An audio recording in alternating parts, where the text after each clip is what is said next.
விதுரர் நீதி பகுதி 8. விதுர நீதி கூறும் வாழ்க்கையின் தத்துவம்.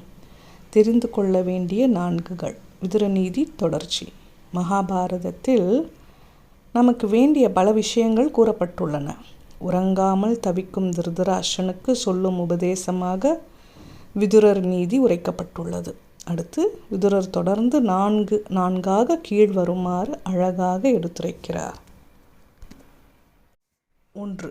இந்த 4 பேரிடமும் சேரக்கூடாது. சிறுமதி படைத்தவன், எந்த ஒரு காரியத்தையும் இழுத்து முடிப்பவன், எந்த ஒரு காரியத்தையும் பதட்டமாக அவசரமாக தவறாக செய்பவன் மற்றும் வேலையே செய்யாமல் வெறும் பேச்சு பேசியே காலத்தை தள்ளுபவன்.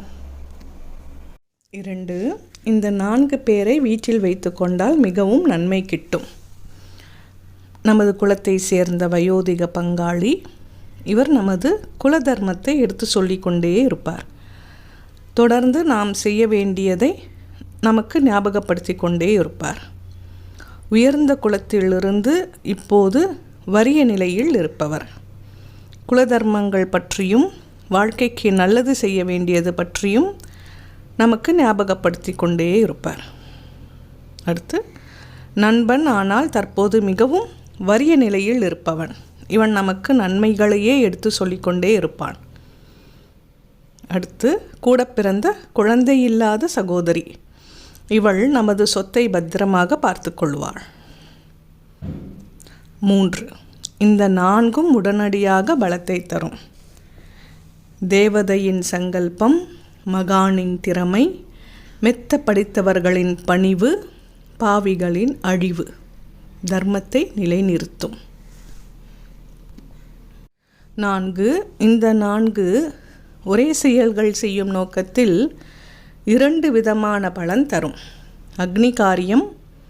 இந்து தர்மத்தில் எந்த ஒரு காரியத்தை செய்யும் போது அக்னி முன்பே செய்ய வேண்டும். செய்ய வேண்டியதை அந்த கடமைக்கு செய்தால் நல்லது கிட்டும்.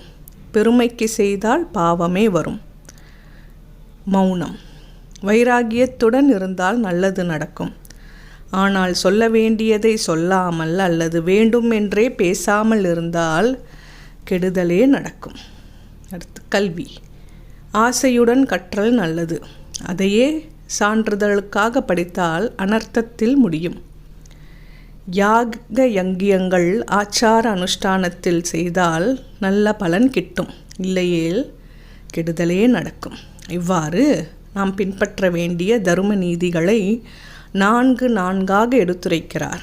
அடுத்து 5 சொன்னதை மேற்கொண்டு அடுத்த அத்தியாயத்தில் பார்ப்போம். சர்வம் ஸ்ரீ கிருஷ்ணார்ப்பணம்.